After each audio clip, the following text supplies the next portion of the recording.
Well, Arne, the run goes on. How much satisfaction do you get from the result and, maybe more importantly, the performance? Yeah, although the result is the most important thing, but the performance was great, because I think if you want to win against a team like City, you have to be good in every part of football. So high defending, low defending, build up, high, low, everything, because they bring so much challenges. We weren't perfect, but we came quite close to managing it all. Congratulate Liverpool, deserved the victory. The first 50-20 minutes wasn't unstoppable, so I think the second half, in the last 20 minutes, the first half was good, without much threat, I would say. They are strong in the ball boxes that we are not in at the moment.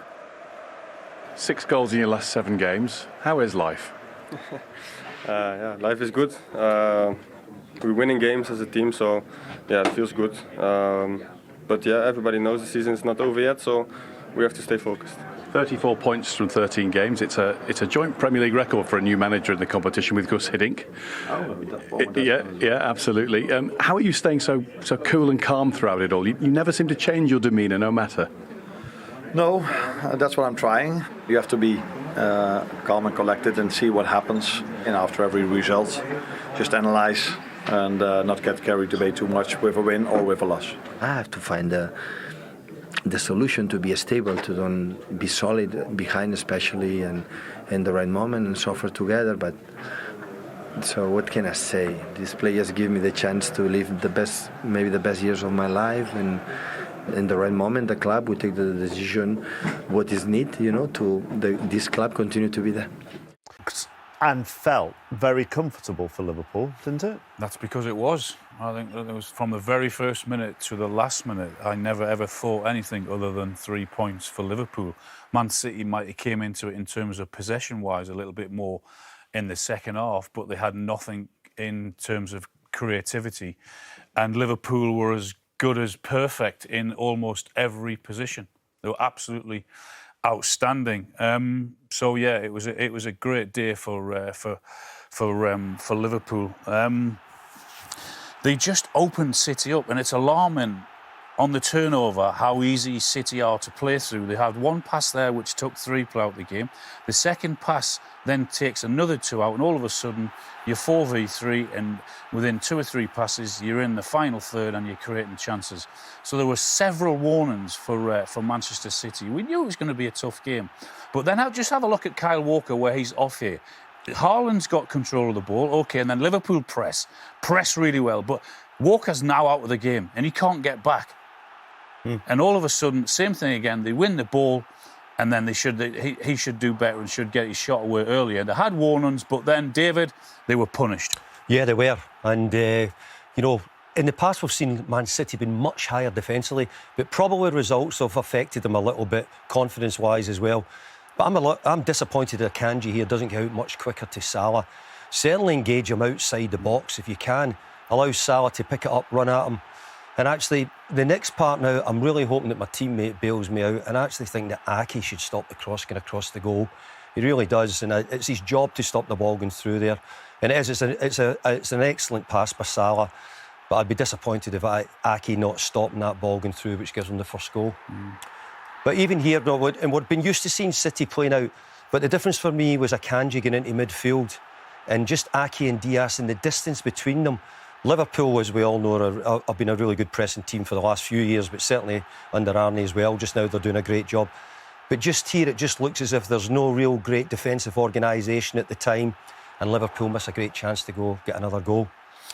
And just on this one a bit later on, which leads to the penalty, Keller looks to drop the ball in, and I think there's 3 occasions here where Man City defensively could do better. There's 1, there's 2, and then Kyle Walker's a chance maybe to tidy it up as well. And before you know it, they've got them in a situation where they're giving away. And at this time, they were very much still in the game. It was only 1-0 at the time they were in the game. The two of those clips there that you showed, with City both in and out of possession, the distances between them looked a lot bigger than we would normally expect. Is that fair? Well, I think it is fair on what we saw today. I mean, look, we've got to say Liverpool had a great result midweek against Real Madrid, and they're playing very well, lots of confidence. Man City not quite so much at the moment. But it's just not things we've seen in the past of Man City. We've not seen as big a gaps. Maybe we've not been looking close enough to see it. But the fact is that recently they've looked as if they're more liable to concede. Lots of discussions at the moment about Liverpool's out-of-contract players and who they might keep and who not. You'd stick a new contract under Virgil van Dijk's nose, wouldn't you? Well, his performance today was superb all round with just with his general play and his positioning. You know, and I didn't see the Liverpool centre-halves go and walk around too much. Certainly Van Dijk done a great job in dealing with the balls coming into the box. Positional-wise, whether it be defending corners or clearing the ball.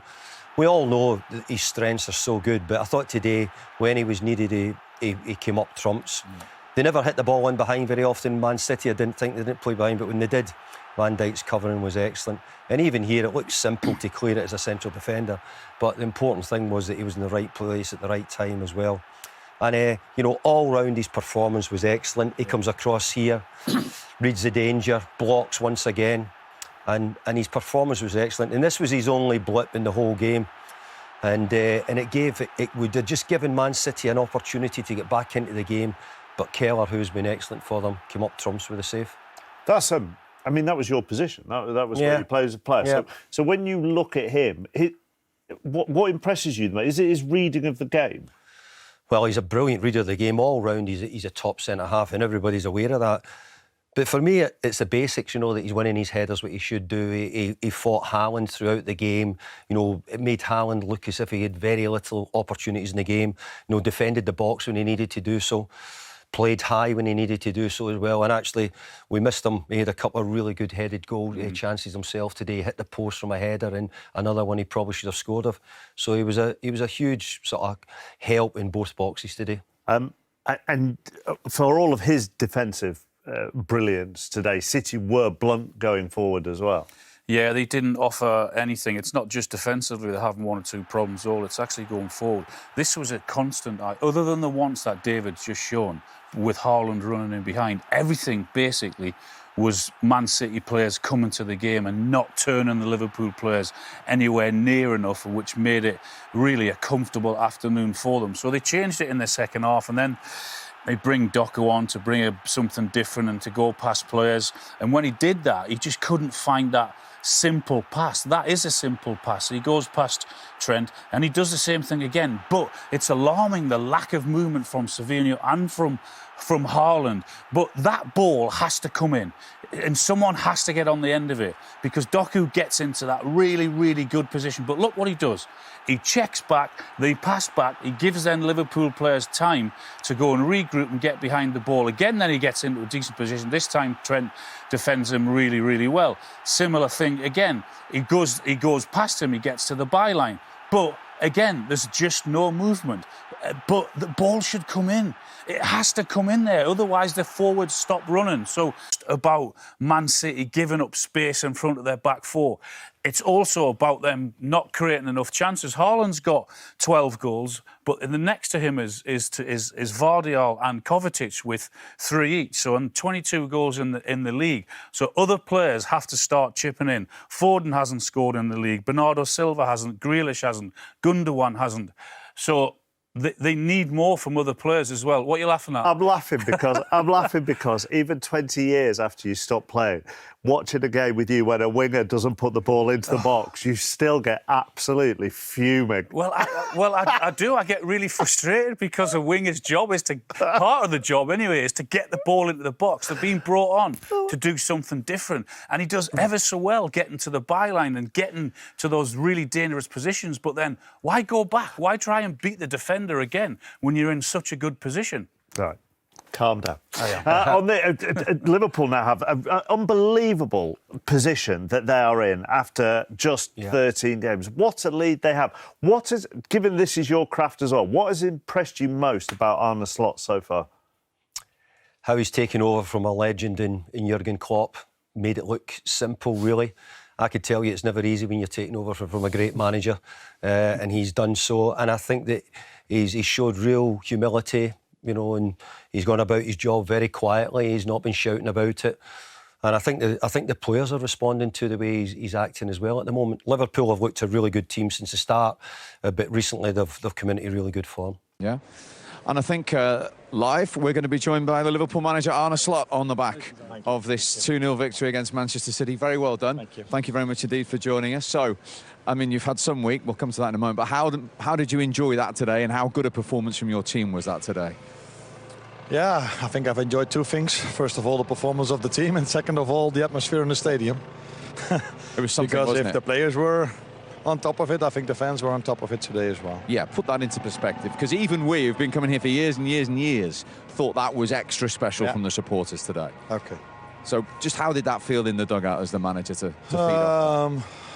Generally speaking, you're only focused on what City does and what we have to do, because they can cause you so many problems. So you have to keep staying alert all the time. I think it was 10 minutes before the end, even before Virgil make the only mistake of the game. The fans were so loud. At that moment, you felt like, okay, this is something new for me as well.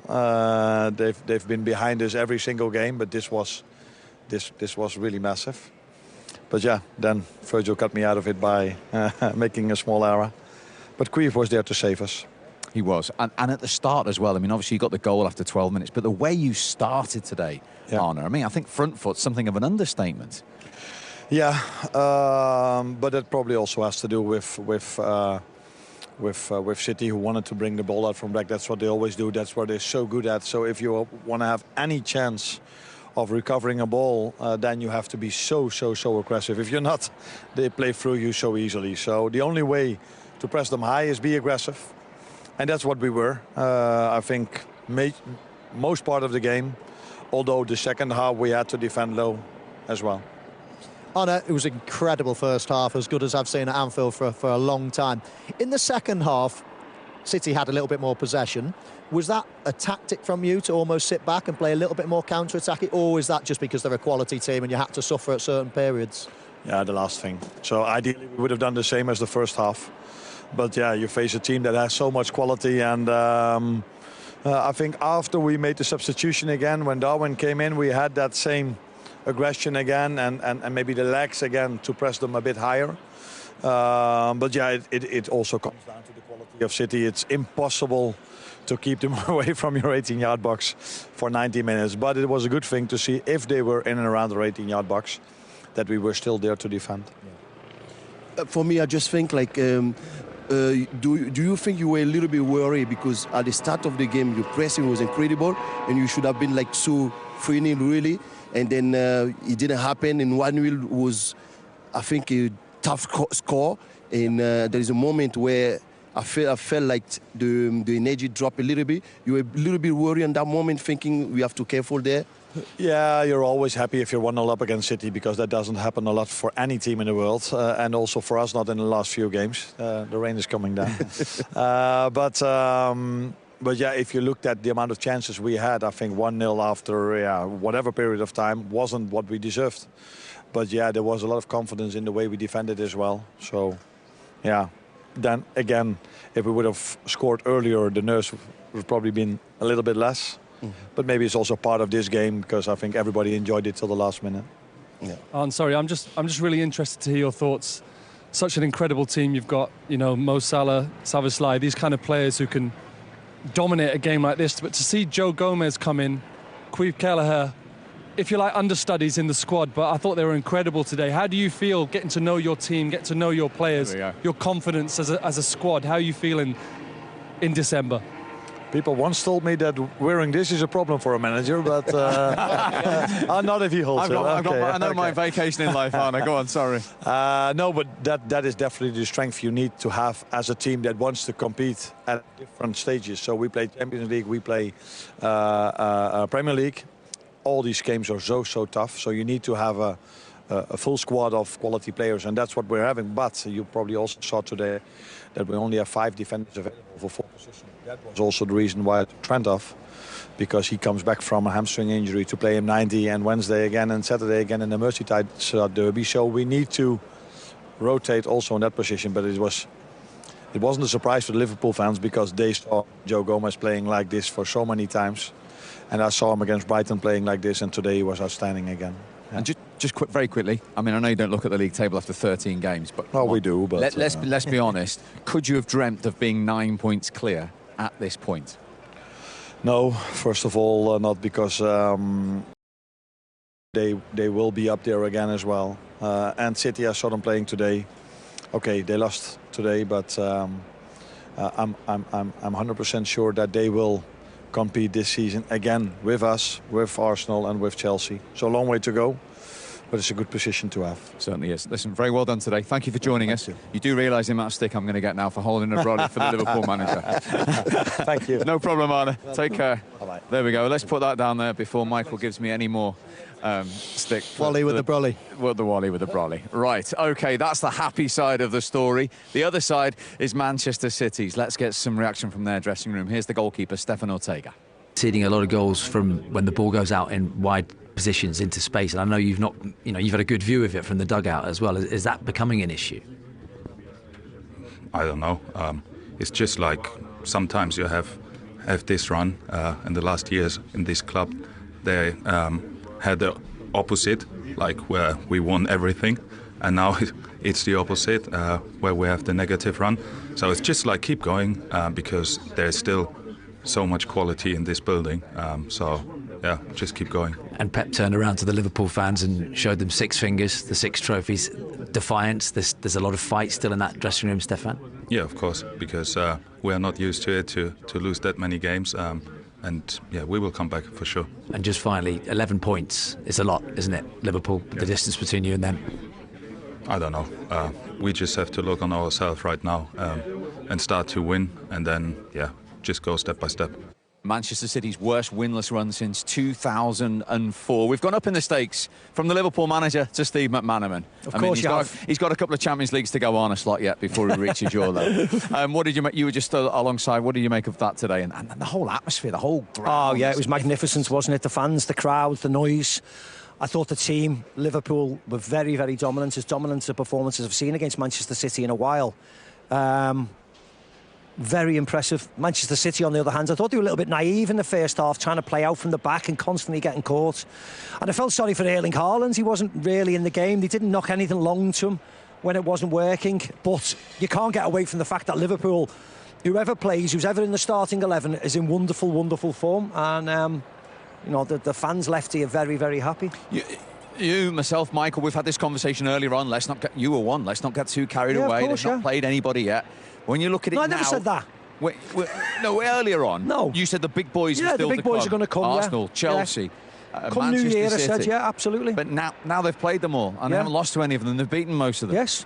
And again, I'm not going to stand here with you, Steve, and say, oh, they're going to win the league and they're going to be this. I mean, the performances and the level of performances have been outstanding. The results equally. They've got now a big lead ahead of everybody else. So it's up to Liverpool now to keep on rolling along.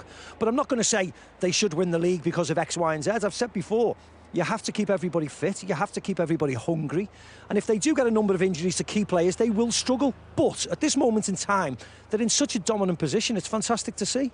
To beat the European champions and the English champions in the space of 4 days without conceding a goal here. It's some week, isn't it? You look at that and you think Real Madrid and then Manchester City. They're in a good position already in the Champions League, so even if they had got a draw, it would have been absolutely fine. But to dominate them and then to come here and dominate the reigning champions as well, and it was a total domination. I mean, City deserved nothing out of that game. It's impressive, and as Maka says, they're in great form at the moment. But we've seen, so was City 2 months ago, and they've been in great form for 4, 5, 6 years. So it just shows you things can go wrong. One big injury, one problem off the pitch. Something can happen and it can derail you in this game. So everybody's right in thinking, right, just a game at a time. And I know it sounds boring and monotonous, but it is. It's a game at a time because things can go wrong quite quickly. But at the moment, I mean, if Liverpool keep this form, they're going to win the league 100%. I mean, that's the problem. You sense this, Marco, in that great Real Madrid team that you played in. When you get on the pitch, the belief you've got. If you're in that Liverpool dressing room at the moment, it doesn't matter who you're playing. When you come out, Real Madrid, Manchester City, you're believing you're going to win every game. Yes, and also what's that? Yes, but Steve, you've heard the noise. You heard the noise here Wednesday. You heard it today. If you're a member of the opposition and you come here, you almost feel as if you're 1-0 down when you run out of the tunnel. And they were constantly singing and getting behind the team and whistling the opposition. That really plays a part. And you know, the fact that Liverpool are coming out onto the pitch, they feel as if they're just going to run over Manchester City. That's what you felt today. You felt if Liverpool were at it, that midfield, you just thought, Gundogan in there, Nunez in there, Bernardo Silva, you just thought, Liverpool will have them today. Liverpool will run all over them today. And I thought exactly the same when they played Real Madrid. Real Madrid had a few weaknesses, of course, through injuries. And that's what you thought about Manchester City. Without Rodri, without Kevin De Bruyne, star names of the past, you just thought to yourself today, Liverpool will win. And you were waiting for something to happen to prove you wrong. And actually, it was never coming, wasn't it? As Michael rightly said there. Manchester City didn't really offer much, even with the substitutions. I thought Doku came on I thought he did well when he came on to a certain extent. But there was no final punch to what Manchester City had, and that's very, very rare to say, because normally they are ruthless. So they have to find a way to get back into this title race. They need to start getting wins from somewhere. They need to change it round. I don't know what they're going to do, but they certainly need to get one of the best centre forwards around at the moment into the game more, because he hardly got a touch today. I thought Gomez, and considering he hasn't played, and Van Dijk were brilliant. I think when you lose a little bit of confidence, because as a top team, they've never been in that situation. And at the moment, every player from this team are losing a little bit of confidence, and that's really difficult. And they need something. They need to win a game, and then the belief to come again. You know, because as a player, it's always really, really tough when you go in those moments. Yeah, you could tell, Colo, they've not been in this situation before. As I said it before the game, a lot of the players haven't experienced full stop in their career, and certainly in their, you know, the modern day Manchester City's career. So they were just looking at each other, who's going to step up? And I actually didn't see anyone necessarily taking control of the game. Rico Lewis tried to take a few balls on the half turn. Other than that, Haaland, as you said, Macadé, but he barely touched the ball. They didn't, and any time Mike had his number, he was ready. He was waiting. He knew, he could tell when Man City was almost a desperate ball into the middle, and he said, "Yes, please, I'll deal with that all day long." And then there was just, you know, Arne Slot just talked about that one lapse in concentration. But we know Kevin De Bruyne are in form there. Slots that, goes and gets the ball out the net and makes it an interesting last 10 minutes. But didn't even the whole stadium didn't really skip a beat. He saved it, they moved on, and it was like it never happened. From the start of the game, there is few moments where Bernardo Silva, which is the calmest player in the team, he smashed two balls. You know, ball coming, normally you control the ball and then just get control of the game. But from the start, you could feel like they lost a little bit of confidence, and they need to get that back. It only will come by winning a game, and that's it. Yeah, they play Forest, of course, next, who are the only team to beat Arne Slot here. I don't know if you heard the Mo Salah interview there. I didn't know, sorry. He joked and he said, probably the last time I play for Liverpool at Anfield against Manchester City. Well, you're laughing. Is this a game of chess here? Of course it is. I mean, Steve, we don't know the nuances of his contract. I don't know whether he wants 4 years or 3 years or 2. You know, Liverpool want to offer 2, for instance. He might want 4. You know, you can imagine Mo Salah's contract is very complicated, image rights, because of where he's from and things like that. And I don't necessarily think there should be a problem financially, but it might just be a case of him wanting 4 years. Who knows? But if that's the case, I know Liverpool are certainly talking to his agents, and they must be far apart at the moment. That's why there hasn't been any concrete offer. It's pointless Liverpool making an offer for him to say no straight away, isn't it? Or his agent to say no. So I presume they'll be still talking, and hopefully all the Liverpool fans will agree that they come to a happy medium to a certain extent. But I can understand why it's taken time. I've got no problem with it, really.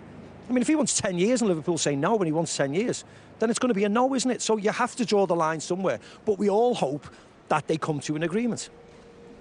How do you see it in terms of, because he's gone vocal and he's gone public, does that show to you that he actually does want to sign? Yeah, and I think so. It's just almost putting Liverpool's hand to the fire in many ways, and almost, you know... That's exactly how I think. I think he wants to stay. I think he wants to stay. Because if he wants to leave, he might as well have already told us that he wants to leave, wouldn't he? You know, he's only got a couple of weeks. So. But I mean, most clubs would have been in touch with his agent already if they want to take him. So he knows that there's probably lots and lots of offers on the table for him already. And he's probably just pushing Liverpool to get what he wants to stay here. Otherwise, why would you be so vocal? But you also know that Liverpool want him to stay. But the deal has to be right for both parties, doesn't it? You can't just ask for the world and hope that Liverpool get it because he's a superstar, because it doesn't work like that. Would you push... He is different. Yes. We know he's different. He scores lots of goals and he never misses a game. If the clubs... if Liverpool say no, at that age we only give two-year contracts out max, let's say, would you bend the rules slightly for someone like that? If you were the club, you mean? I think so. You got to. Yeah, what do you mean, Michael? If you were the club? If you were the club, yeah. I mean, unfortunately, we don't know what the contract offers are we? And we're always speculating all the time. But of course, someone of his ilk, he looks after himself. He's got a great disposition. He's very rarely injured. He doesn't seem to be slowing down. 2 years with an option of a third is not a problem, is it? You would have thought. But again, I don't know what his agent wants. I don't know what Mo wants. I don't know whether it's financial. I don't know whether he wants a huge pay rise on what he's got now, which is a lot of money. So you have to be able to justify everything, whether it's whether it's wages, whether it's length of contracts. You have to be able to justify it to everybody else, because you might come up short if someone gets a bad injury. You never know. And he's not 33 till next summer. Well, we'll watch that space. Thank you very much indeed, Mark and Mo Salah on the score sheet against Manchester City again in this victory today. As long as Manchester City have gone now 7 games, understandably, Pep Guardiola hasn't really answered that question, and perhaps you wouldn't expect him to as the Manchester City manager. But Joe Hart is going to answer that question. 11 points. So it's only happened 3 times in Premier League history. More than that, the team's come back to win the league. Can they win it from here? Oh, I'll tell you what, I was squirming when he was asking that question there. It's just uncomfortable. He's never, ever going to climb down, is he? He can't stand there and say, no, I think... No, the manager can't, but our pundit can. So what do you want me to say? I want you to answer my question. I fully believe in this team. Can they win the league from 11 points behind Liverpool from here? Technically, I'll answer your question. Of course they can. They can romp it, because there's plenty of games to go. But look, I'm being completely realistic.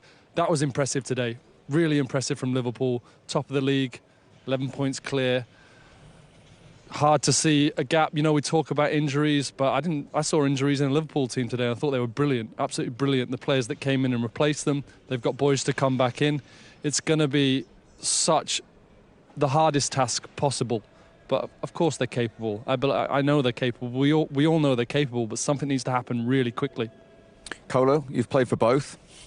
What do you think? Can City catch them, or indeed is it more about Liverpool not really having a chink in their armour to lose that deficit? We know the Premier League. The Premier League is a league where anything can happen. And I think that Liverpool are dominating right now, but there is a moment where they're going to maybe not win every game. And we know that in the Premier League it can go very quickly. You lose one game and then you can lose another one, like City is doing right now. And I think for me they're in a really good run. They have to keep doing what they're doing, but don't think it's done right now. And City always been behind at time, and they came back. And I still think that the points are still there. We are a long way from the end of the season. Anything can happen in this league. Liverpool will drop 11 points or more. I'm certain of that between now and the end of the season. I just don't think Manchester City are capable right now of winning too many games on the spin. So they're to out catch. of it for you? I think so. I think Arsenal are Liverpool's biggest dangers now. They've got a lot of injuries, Man City. They're lacking confidence. Do you know what? I think the points total could actually even extend before it starts reducing. The way Liverpool are playing at the moment, the way Man City are playing. Liverpool are going to continue winning the way they're playing, and City are going to continue dropping points the way they're playing at the moment. So I would say the favourite is going to be 13, then 14, then 15 points maybe in the next few weeks. It's entirely possible. And as I say, I think just, if Man City were playing well at the moment, I'd say, yeah, they can catch them. But Liverpool are playing so well and Man City are playing so badly that I can see the gap growing, if anything, in the next few weeks. I do well to argue with that. I really would. But that's the thing, because they've not just lost to Liverpool having a great game today. They lost at Bournemouth, they lost to Brighton, they've lost to teams that supposedly they walk out and they roll over. And now they're going to go playing Forest next week. They get the teams, that invincibility, stood there in the tunnel thinking, we've all experienced it. We've played against teams that have been stood next to us thinking, I'd take a 2-0 and get out of here today. That's what people have felt against Manchester City in recent years. I don't think they're going to be feeling that next week in the Nottingham Forest tunnel. They're going to be thinking, how can we get at these players? We can get a result here. But Liverpool, on the other hand, their opposition, they'll be stood there thinking, if we get away with a good 2-0 loss here, then we've done all right. You've played for Pep. We've said it's uncharted territory. He's never been in this situation in his managerial career. But if anyone can come back from it, surely the greatest we've seen in the Premier League era can. Unfortunately, I haven't played. I played under him, but I think he's a winner. He's been in club who used to win, and he will never give up. He will keep pushing the players. He will keep believe that they can come back. And I think for me, they're still putting the performance. They've been really, really unlucky at time, and I think that they have to defend better, especially on the transition. And I think they will find a way to win a game, definitely. And for us, it's a big, big game for me, for City, because if they win that, the mentality change again, because we've been a player. When you're losing the game, like I said before, you lose confidence. But as soon as you win, confidence come back again. It doesn't matter which game. It can be like a game you play against a team that are not a top team, and then you just have the belief, and then you start winning games, and the belief come, and you keep going until the end of the season. That can happen. Have we seen that with your other former club, Arsenal, in the last couple of weeks, the way it switched in the last 7 days, for instance? Absolutely, exactly. And I think that that's football, and we never know what happened. But for me, I always think confidence is massive for players. You could see City 2-3 months ago, everybody was thinking City win every game, no problem. But now we could see from losing one game, second game, third game, now they're in tough situation. And that can happen to any other team. Football is something special. What was nice is we saw Pep Guardiola's personality coming out. They talked about it there when we were right by him and they were saying you're going to get sacked in the morning. He was reminding the Liverpool fans of exactly how many Premier League titles he's won. Hey, look, he's got to stand up for himself. To be in the position that he's in, he's got to believe in himself. He's got to have confidence. And he's not lying, is he? You know, you got to smell blood, and Anfield was on it today. And look, you have to defend yourself. You have to defend yourself as a Manchester City manager, as a Manchester City player, because they got beat fair and square today. But he needs to send a message out. We are winners. We have won before, and we will win again. And in terms of the way that atmosphere went, we heard Arne Slot there saying, well, I hadn't heard that as Liverpool manager until today. It had that extra something, didn't it, this ground today? It did, yeah. I mean, this place rises. It rises on European nights. It rises in the big Premier League games that matter. It's a great place to play football, full stop, but there's something special about it on a special night. And who drives who? You know, is it the players? Well, they started really quick, and then the crowd, you know, or is it the other way round? There's a great atmosphere and it spurs the players into. But I think it takes two to tango, and I think both players and fans have got a special bond around here, always have done. And Liverpool started really quickly today, and they never looked back. It was an unbelievable, and I think Arne Slot, probably that's the first time he's really experienced something whereby he thought, do you know what? You could sense that by his body language when he spoke to us, couldn't you? What a club I'm managing. Almost blown over by it, wasn't he? He knew it. He knew it when he signed here, but I think he knows now that this place, they can almost be unbeatable. When the team are at it, when the fans are at it, there's something special around here. Well, as weeks go, to beat the European champions and the champions of England without conceding a goal, I mean, in terms of injection of belief, doesn't come any bigger than that, does it? Incredible. Manchester City, Real Madrid, probably the two best teams in Europe over the last 10 years. And Liverpool have beaten them both, and comfortably. Michael, Colo, Joe, thank you very much indeed for your company all day here today. We've enjoyed it. We hope you have as well. Matchday Live on the road for you at the biggest fixture. And it was a big and significant win again for Arne Slot and Liverpool. From the four of us, we'll see you soon. We will get to Liverpool in a second. 11 points clear of Manchester City. We'll get to Mo Salah's future in a second, but let's start with City and with Pep Guardiola. He was, some people might think, remarkably, I almost want to say cheerful or upbeat afterwards. Is it almost like the pressure's off now, Owen? Thinks we can't win the league now, so let's not obsess about it. We're 11 behind Liverpool. And some of that pressure's been lifted. What do you read into the way he's behaving? I don't know. We've never seen this, have we? Never seen it from Pep. Barca, Bayern, Manchester City. So it is. I mean, you never see that graphic there, by the way. You know, one draw. What is it? 6 losses in the last 7 results. I mean, remarkable, really. They look down and out, but I wouldn't count them out of it just because of Of the league, you wouldn't count them out of it? Not really, no. I know it looks very unlikely, but they're going to have to find a way to strengthen in January. Obviously, no Rodri. Kevin De Bruyne has barely played. Dropping Edison, the spine of the team is gone. The injuries that they've had at the back of the pitch. He needs 2 central midfield players. And then I think he can think, maybe, can we make a run? I mean, it looks unlikely, but I do believe Pep will figure this out. He's too great not to. That midfield that he has right now is not a Pep midfield. No. Bernardo Silva hasn't scored a league goal since January. I mean, who's just been absolutely fantastic. Who's in form? The question is, when you look at the Man City players, who's actually playing well, who's in form? And it reminds me when Liverpool, when the likes of Henderson and Fabinho and their legs fell off a cliff overnight, it's starting to look like that's happened to a few of the Man City players. You know, it's remarkable, really, because if you think yourself you want to try and get in a room with Pep, he's normally the best problem solver ever, and he can figure things out, he's got a plan. At the minute, I think he's banging his head against a brick wall thinking, actually, what can I do? I'm looking at the group of players, he's making decisions like changing the goalkeeper, he's trying to smell something that's probably not there in terms of Edison and Ortega. He's probably looking at the lack of legs in midfield. He's probably thinking, well, Doku's not match fit, Savinho's not match fit, there's no real energy. Gundogan looked good in terms of when he came on a free signing from Barca in the summer, so you thought another body, another experienced one, good signing, but his legs have gone.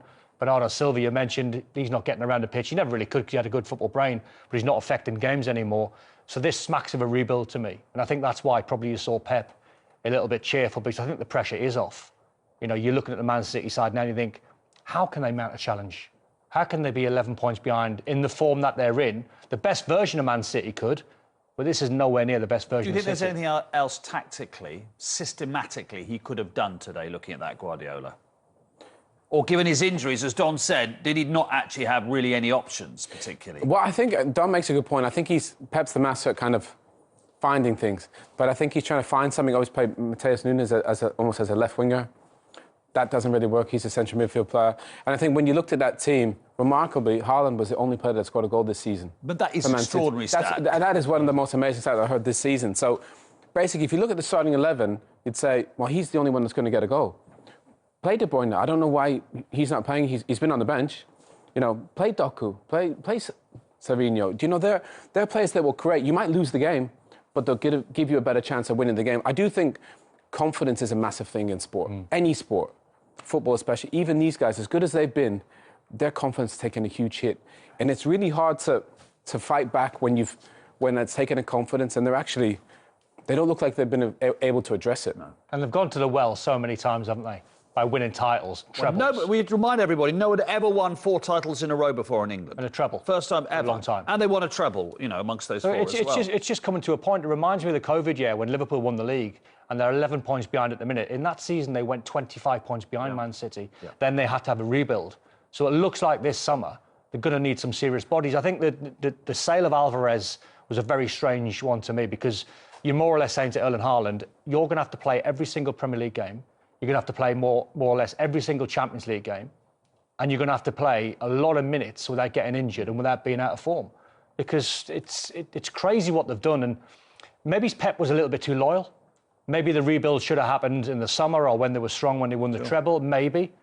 But maybe he was a little bit too loyal, and maybe he looked at the group of players and he likes them and he fancies them and he loves them. But maybe the club thought Pep's so great, he'll figure this out regardless. Even though we lost Alvarez, he'll figure it out. But actually now, I'm sure he'll be saying to the club, guys, I need a couple bodies in January. I need 2 players that can help us turn this around. I did quite like the 6. I mean, why shouldn't I like it, yeah. Brilliant. Yeah. Well, I mean, to be fair, it didn't look like it was antagonistic. It wasn't Liverpool arrogant. fans obviously gave him a bit of stick, and he went, yes, it's your day. We've won 6 You know what the great thing was? I like that. He took it from the Liverpool fans really well when they said you're going to get sacked in the morning. Yeah. There was a little smile on his face. Yeah. He knows. But I don't think this was a 6 of, like, arrogance. No, it wasn't. It was playful. You know, exactly. We know it's your day, but, you know, I've been doing pretty well of weight. By the way, I don't think he is getting sacked in the morning or Tuesday morning or any time soon. Right, Liverpool, what a position to be in. Here we go. This is where the Liverpool fans were getting him stick. He had this sort of playful smile on his face all day. He thinks about it, doesn't he? Yeah, your day. Count them. I need 2 hands to count all these titles. I mean, to be honest... Even from the Liverpool fans, there's so much respect for Monday. Oh, of course there is. Because it's not often you get one up on Pep. No. So to be able to sing that song to him is obviously... And I think Pep even probably doesn't mind it in a weird way, because he knows they've had the upper hand most of the time. Listen, no one write them out for the Champions League, of course. Right, what about Liverpool then? I mean, this is a position they could not dream of. Brilliant. They're just so good. They're brilliant. Confidence flying high. Trent just whips one in behind. Akanji, any chance you can get to Mo Salah and get outside the box and not let him in on his left foot, that's ridiculous. It's just ridiculous. You've got to tackle, you've got to engage the best players in the world. But I tell you what, the ball from Mo Salah is outrageous. And Arne says, if Mo Salah's got the ball, Gakpo at the back post, you've got to be there.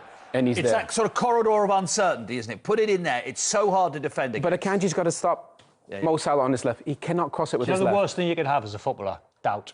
It's the worst thing that can happen. Normally, if you're Akanji when they're playing well, he sprints out there and he engages and he gets tight and he gets 1v1 and he sends them on his right foot. You can see it through Man City boys at the minute because confidence is a thing you can't measure. But loads of data in the game and you can measure XGs, you can measure everything.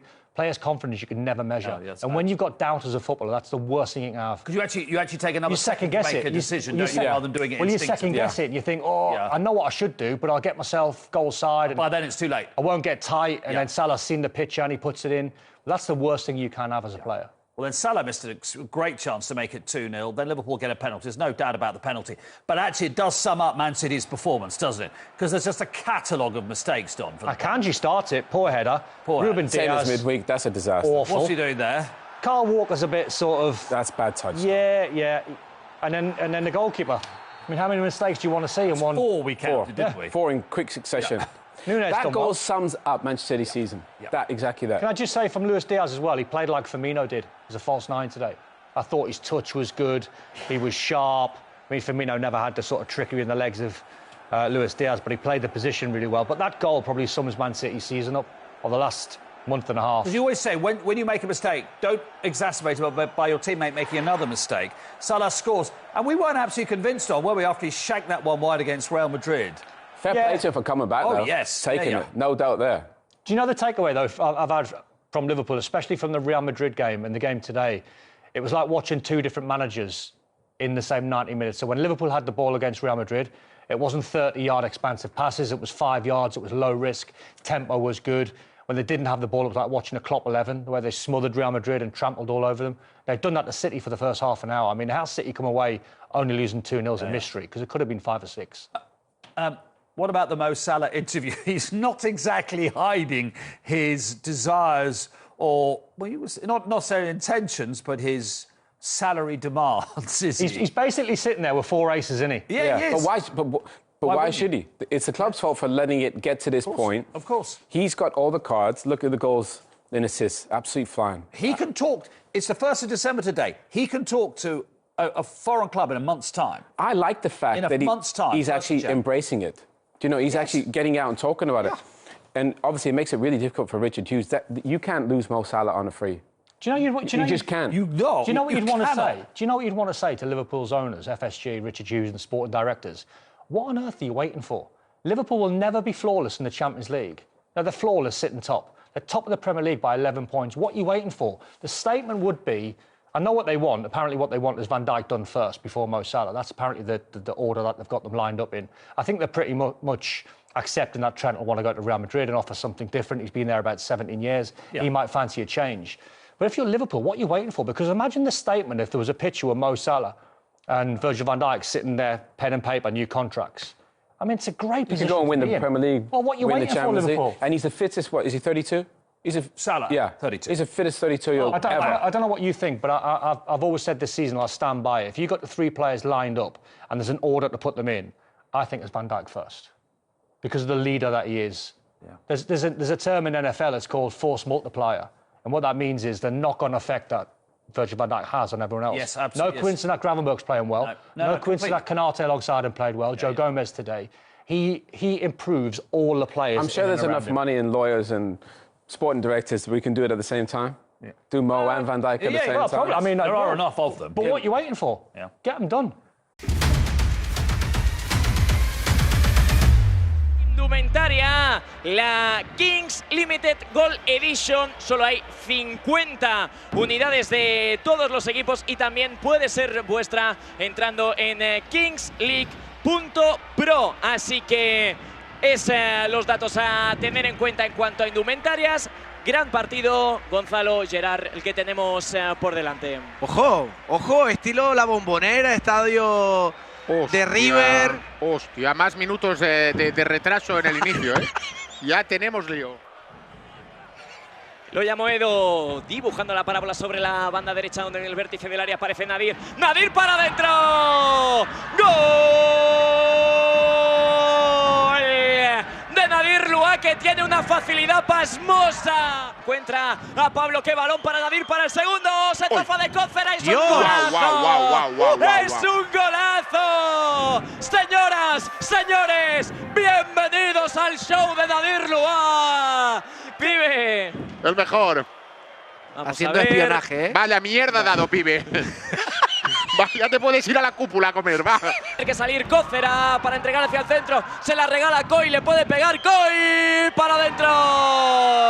Vaya chicha, nano. ¡Gol! De Porcinos Óscar Coy. Ah, pues sí. Tony, tienes brazalete con él. Pero es que, señores, que no te lo dije, hombre. Tenemos, comodín, ¿cómo lo usamos? Penalti. Penalti. Venga, será penalti. Vamos, Cuni. Puede meter en el partido a Cuni. Jordi para adentro, ¡qué golazo! ¡Wow! ¡Dios! ¡Gol! Vamos con Nadir Lua y con Laura Vizcaíno. Pues sí, Nadir, 2 goles, victoria y a cuartos, enhorabuena. Sí, sabíamos que el partido iba a ser muy importante porque veníamos de una muy mala dinámica. El equipo ha estado bien, sufríamos defensivamente y creo que hemos estado muy juntitos. Y nada, primer objetivo cumplido. Os espera Science, rival complicado, imagino. Sí, empatamos contra ellos y en shootout Más perdimos. Ha quedado segundo por algo. Nada, concentración, confianza con nosotros mismos y intentar ganar para el sábado estar en el Wizzing. Os lo veremos mañana, mucha suerte.